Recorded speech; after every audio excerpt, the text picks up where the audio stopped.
Welcome to studio in Telugu. Kakinada జిల్లా ప్రతిపాడు నియోజకవర్గం కిర్లంపూడి మండలం కృష్ణవరం టోల్గేట్ వద్ద తాబేళ్లను అక్రమంగా తరలిస్తున్న బొలెరో వాహనాన్ని అటవీశాఖ అధికారులు పట్టుకున్నారు. డిఎఫ్ఓకు అందించిన సమాచారం మేరకు ఏలేశ్వరం రేంజ్ అధికారులు గాలింపు నిర్వహించి వాహనాన్ని స్వాధీనం చేసుకున్నారు. వాహనంలో సుమారు 30 మూటల్లో దాదాపు 500 తాబేళ్లు ఉన్నట్లు గుర్తించారు. అమలాపురం, రామచంద్రపురం, రావులపాలెం ప్రాంతాల నుంచి సేకరించిన తాబేళ్లను పశ్చిమ బెంగాల్, ఒడిశాకు అక్రమంగా తరలిస్తున్నట్లు అధికారులు తెలిపారు. ఈ ఘటనలో 2 అదుపులోకి తీసుకున్నారు. స్వాధీనం చేసుకున్న తాబేళ్లను ఏలేరు జలాశయంలో విడిచిపెట్టామని, వన్యప్రాణి సంరక్షణ చట్టం ఉల్లంఘిస్తే కఠిన చర్యలు తప్పవని అధికారులు హెచ్చరించారు.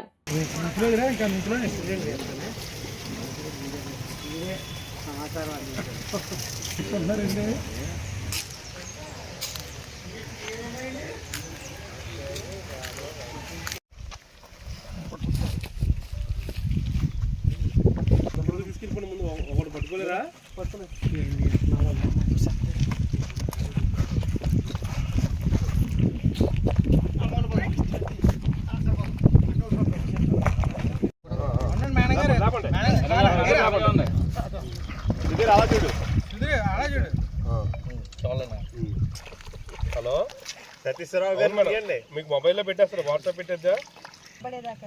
Good morning to all.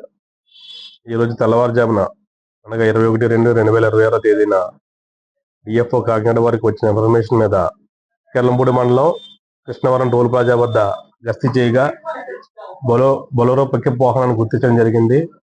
దాన్ని తనిఖీ చేయగా అందులో గన్నీ బ్యాగ్స్ లో తాబేళ్లను గుర్తించాం. అవి Indian short షెల్డ్ turtles, schedule 1 animal as per wild life protection act 1972.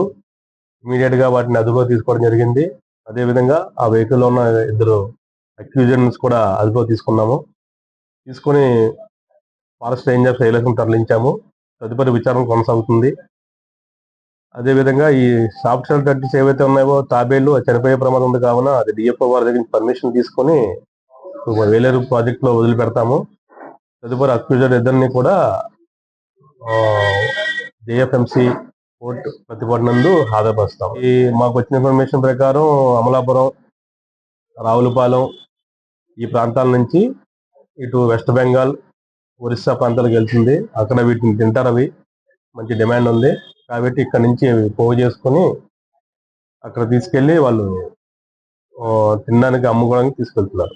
ఇలాగా వైల్డ్ లైఫ్ యానిమల్స్ తో వ్యాపారం చేసిన ప్రతి ఒక్కరికి హెచ్చరిస్తున్నాను. ఈ విధంగా ఎవరైనా అక్రమ రవాణా చేసించో వాళ్ళని కఠినంగా శిక్షించబడుతుంది. ఇప్పుడు కూడా మేము ప్రతి సంవత్సరం కూడా చాలా చోట్ల కూడా ఇవే కేసులు బుక్ చేయడం జరిగింది, వాళ్ళని జైలుకి పంపించడం జరిగింది. ఇదే కనుక వాళ్ళు మానుకోకుండా చేస్తే కనుక దాన్నే పునరావృతం చేస్తూ వాళ్ళ మీద కఠినమైన చర్యలు తీసుకుంటామని ఈ సభాముఖంగా హెచ్చరిస్తున్నాను.